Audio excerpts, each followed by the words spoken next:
ligou para Pedro. A igreja pode ser assim, né? Vou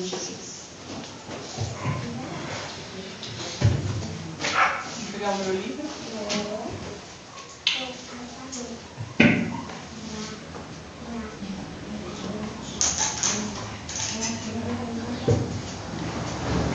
Eu vou dar só uma pincelada na palavra, no tema da campanha, que está no capítulo 12 de Atos.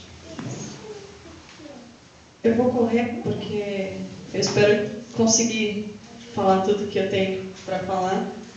Eu tentei convencer meu pai a me entregar no meu lugar hoje e a gente trocar os dias, mas não deu certo, né, pai?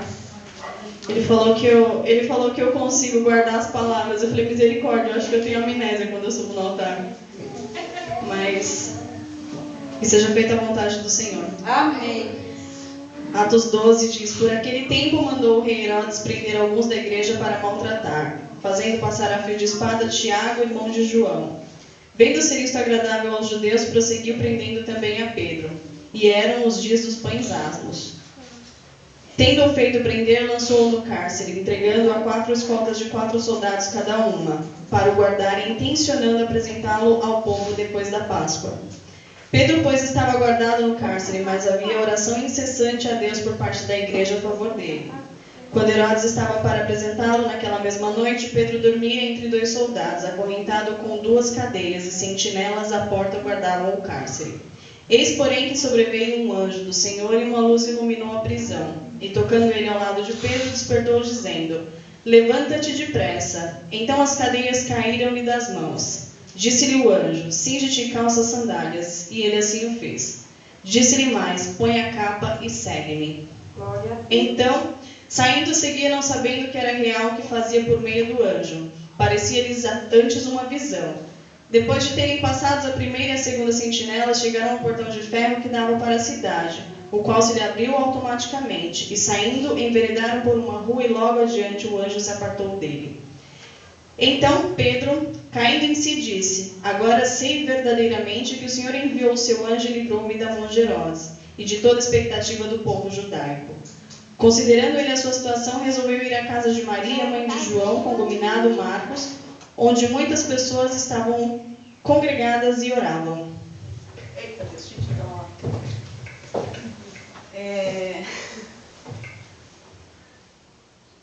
Eu fui desafiada, né, por mim mesma quando eu falei no grupo do WhatsApp que eu gostaria de ser uma das preletoras na campanha. Porque eu tenho passado por dias muito difíceis no meu trabalho, eu não tenho tempo para absolutamente nada, da hora que eu chego até a hora que eu vou embora, simplesmente numa correria onde o meu dia é tomado. Eu sou sugada diariamente, eu não tenho tempo sequer de pegar no meu celular para falar com a Isadora, que eu estou acostumada a falar com ela algumas vezes no dia. Eu consigo ligar às 10h30 da manhã, esquece, o meu dia é tomado, eu não consigo fazer mais nada. E quando eu falei, eu vou pregar, foi realmente um desafio, porque eu falei, eu preciso me colocar em posição, porque foi para isso que o Senhor me chamou. E ontem, quando eu falei para o meu pai, prega no meu lugar, que ele falou, não, você vai pregar, eu já tenho o meu dia certo, você prega. Eu falei, eu vou pregar, nem que seja para eu chegar lá e ler todo o esboço para a igreja. Então, os irmãos me perdoem se por algum motivo algumas palavras me faltarem. Quando eu comecei a ler esse texto, eu comecei a imaginar Pedro naquela situação. Ele preso, imagino eu que no pensamento dele não havia mais nada que ele pudesse fazer, porque, de certa forma, eram 16 soldados, né? Fala de 4 escoltas de 4 soldados cada, então 16 soldados. E eu imagino que naquele momento ele perdeu as esperanças. Não tenho mais para onde ir, não tenho mais o que fazer. Chegou o meu momento. E aí eu trouxe para os nossos dias atuais. Eu imagino que os irmãos já pararam em algum momento, atônitos, imobilizados, na frente de algum problema. Já se sentiu sem saída, não tem mais o que fazer, Senhor. A Lilian estava até falando, A gente às vezes se sente assim quando a gente abre um laudo de um exame, que a gente vê um resultado que a gente não gostaria, então a gente perde as esperanças. E eu imagino que com Pedro não tenha sido diferente. Talvez ele já estivesse se preparando para o fim, porque era o plano de Herodes acabar com a vida dele, era o plano do povo acabar com a vida dele, mas esse não era o plano de Deus. Não era o plano de Deus porque, assim como é conosco e como foi com Pedro, Deus entra sempre com a sua mão poderosa e nos mostra que sempre há uma saída. Quando a gente acha que não dá para fazer nada, Deus mostra que dá para fazer de tudo, porque essa é a especialidade do Senhor. Quando para a gente o possível já não nem mais possível, o Senhor vem e faz o impossível. Aqui no verso 5, só voltando mais um pouquinho, disse: Pedro, pois, estava guardado no cárcere. Aí a gente para pensar. Ele estava preso, ele estava guardado, ele estava guardado. E é assim que Deus faz com a gente às vezes. Ele nos guarda. Em alguns momentos ele nos coloca na caverna. E não é uma punição. Ele está nos guardando. Como foi aqui com Pedro. Se ele não estivesse bem protegido pelos 16 soldados, possivelmente o povo já teria acabado com a vida dele, porque eles estavam lá esperando para apedrejá-lo. Mas o Senhor o guardou. Aleluia. Isso é a prova de que Deus queria abençoar Pedro. Ele tinha um mover na vida de Pedro. E quando pensamos que tudo está errado, Deus pode consertar, porque como diz em Romanos 8:28, sabemos que todas as coisas cooperam para o bem daqueles que amam a Deus. Glória a Deus, aleluia. Está tudo dando errado na sua vida? Eita, Jeová. Está tudo dando errado? Confie em Deus, porque Ele está guardando você. Aleluia. No versículo 5 ainda diz: mas havia oração incessante a Deus por parte da igreja a favor dele. Veja bem, o diferencial nesse texto está no mas, que abre um espaço para algo que faz a diferença em nossas vidas, que é a oração. Isso é confiança plena em Deus. Ele estava guardado, Deus estava guardando, mas a igreja estava em constante oração por Pedro. Aleluia. A gente precisa aprender a orar sem cessar. Aleluia. Porque enquanto a gente ora, nós somos preparados por Deus para receber as suas bênçãos. Aleluia. Isso está em Tessalonicenses 5,17. Você está preparado? Você está disposto a pagar o preço da oração? Então, ore incessantemente, porque enquanto você ora, Deus te prepara o teu milagre. Amém, amém. No verso 6, diz: quando Herodes estava para apresentá-lo naquela mesma noite, Pedro dormia entre 2 soldados, acorrentado com 2 cadeias e sentinelas, à porta guardavam o cárcere. Vocês já perderam o sono perante alguma dificuldade? A Lousa perdeu o sono essa noite, né, Lousa? Ansiosa. Com medo. Mas é assim que acontece. Pedro dormia tranquilamente, porque era o Senhor quem o guardava. Aleluia. Ele estava descansando no Senhor, muito embora com medo, porque é natural do ser humano. A gente, nós somos tementes, nós somos falhos, mas eu tenho certeza que o Senhor colocava no coração dele o consolo, porque se a gente confia no Senhor, a gente pode descansar nele. Não adianta se apavorar, não adianta ficar preocupado. Pode dormir tranquilo. Luz, pode dormir tranquilo. Porque, como diz em Salmo 127:2, inútil vos será levantar de madrugada, repousar tarde, comer o pão que penosamente granjeaste aos meus amados e lhe dar enquanto dorme. Você tem que estar descansando no Senhor.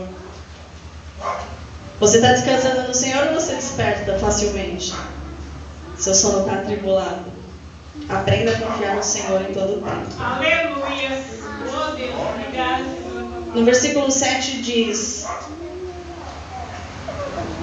eis que, porém, sobreveio um anjo do Senhor e uma luz iluminou a prisão. Estava tudo escuro na prisão, mas uma luz forte brilhou, incomodando aquele lugar, incomodando os olhos de Pedro para que ele despertasse. Há momentos que a gente não vê nenhuma alternativa para reagir perante uma dificuldade, a gente não quer agir. A gente quer simplesmente se guardar no nosso cantinho. Mas sempre que a gente precisa, Deus envia uma luz de esperança para nós. Glória a Deus. E a gente não pode esquecer que a palavra de Deus é uma luz que precisa ser mantida acesa nas nossas vidas. Você está precisando de uma luz? Peça para Jesus que Ele ilumine o seu caminho.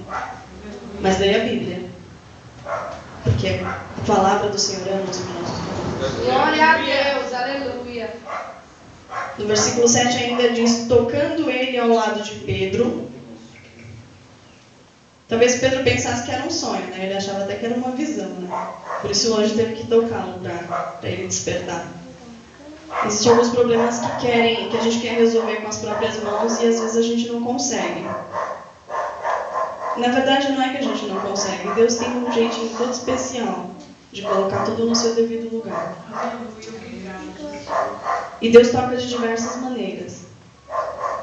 Nesse caso, ele usou um anjo para tocar em Pedro. Mas por muitas vezes ele coloca uma pessoa qualquer, uma pessoa para te ministrar uma palavra na rua, uma pessoa para te dizer Jesus te ama, né, pastor Marquinhos? Você já se sentiu tocado pelo Senhor? Glória a Deus. Pede para o Senhor tocar na sua vida. Em todas as áreas, seja ela qual for. Glória a Seja Deus. na peleja, seja na preocupação com o trabalho, seja no casamento, seja no financeiro. Pede para o Senhor tocar na tua vida essa noite. Aleluia. Ainda no versículo 7 diz: desperta e levanta. O despertou dizendo: levanta-te depressa. Ele já tinha despertado. Quando o anjo tocou, ele já tinha despertado, mas ele ainda estava meio inerte. Acho que era uma visão. Aí eu trago isso para a vida do crente hoje, né?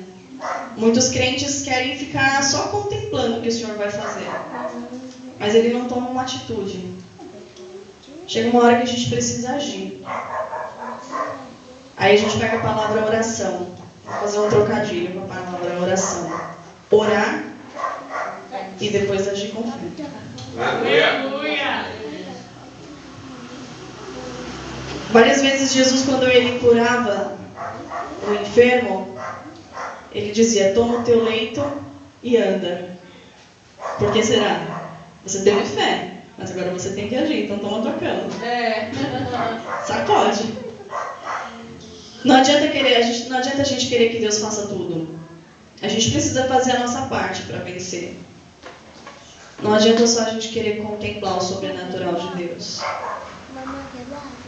Você já se levantou para servir a Deus? Aleluia. Ou você vai ficar aí parado, só olhando? Levanta-se. Chega de ficar só olhando Jesus te abençoar.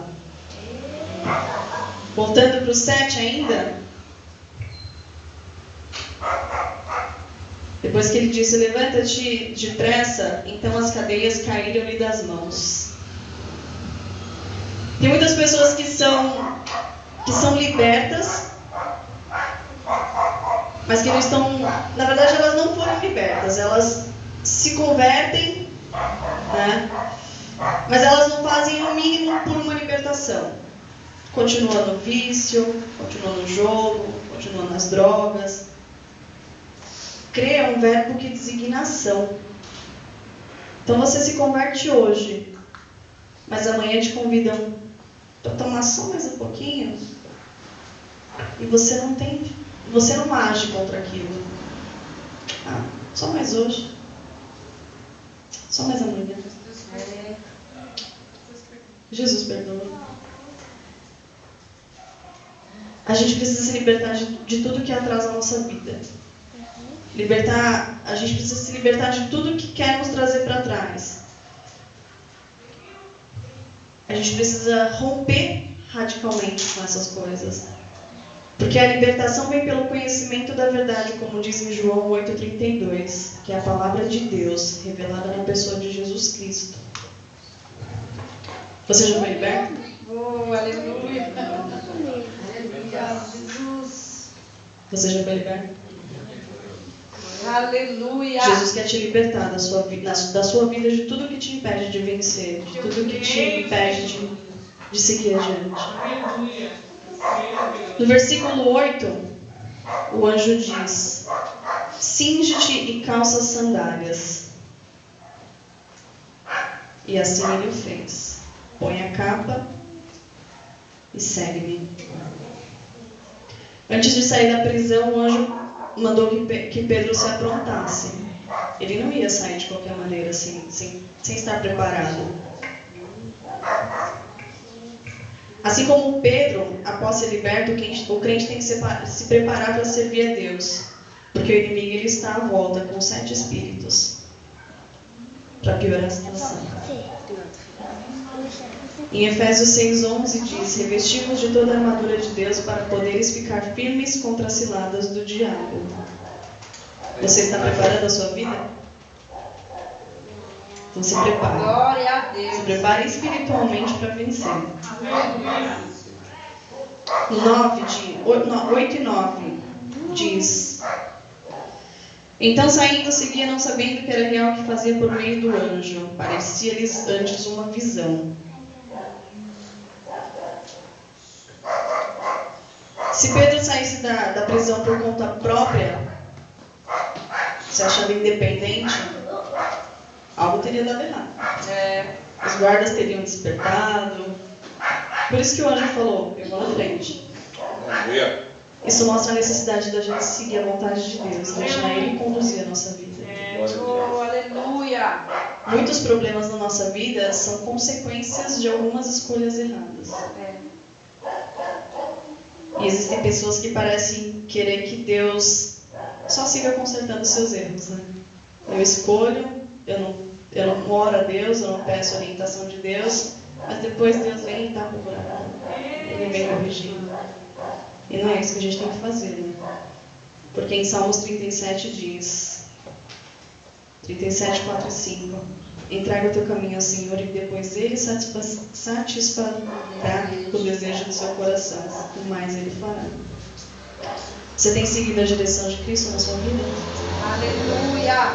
Então deixa Deus te conduzir que vai dar certo. Aleluia.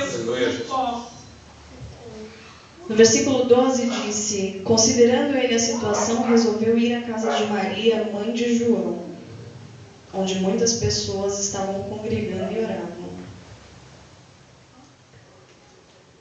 Ele se atraiu para um lugar onde as pessoas oravam por ele. Algumas pessoas estão acostumadas a fazer campanha por alguma causa, para ser abençoado por algum desejo do seu coração. E quando são abençoadas, elas simplesmente esquecem de agradecer. Elas procuram a bênção e não o abençoador. É por isso que o lugar certo de quem foi abençoado por Deus é a igreja. Aleluia! Mesmo com todos os defeitos do seu irmão, da sua irmã, às vezes você fala: eu já vou para a igreja, não quero encontrar tal pessoa. Graças a Deus aqui na Iva não tem isso, né? Mas no mundo não é assim, né? Mesmo que você se desagrade de alguma pessoa, dos defeitos de um irmão, a igreja ainda é o melhor lugar para você vir buscar na verdade. Você tem compromisso com a igreja? Glória a Deus! Eita Deus! O lugar certo da gente é a casa do Senhor. E disso a gente não pode se esquivar. Só para concluir, o versículo 11 diz: então Pedro, caindo em si, disse: agora sei verdadeiramente que o Senhor enviou o seu anjo e me livrou da mão de Herodes e de toda a expectativa do povo judaico. Ele saiu pensando que ele estava sonhando. Saiu meio atordoado. E eu acredito que as pessoas, quando viram chegando, ficaram assustadas, né? Muito embora eles oravam com confiança de que Deus agiria, de certa forma a gente se assusta com o mover do Senhor. Muitas vezes, quando a gente se vê perante uma situação que a gente acha que não tem mais jeito, não tem mais o que fazer, quando Deus age, a gente se surpreende, não tem jeito. Então, em situações que a gente não tem nada, que não tem nada que possa ser feito mais, a gente tem que se lembrar de algumas coisas. De que Deus está guardando a nossa vida, de que a gente tem que orar incessantemente, descansar em Deus. de que o Senhor envia anjos para lutar por nós, que Ele nos dá a luz e que Ele nos toca com o seu poder. Amém. Mas que a gente não pode ficar só olhando. É, Deus. A gente tem que se Aleluia. levantar. Glória a Deus. Porque Deus vai libertar de tudo que te prende, vai te preparar, vai te guiar, vai te abrir portas. E o que a gente tem que fazer é só permanecer firme no Senhor. E cantando a Ele hinos de louvor. Glória a Deus.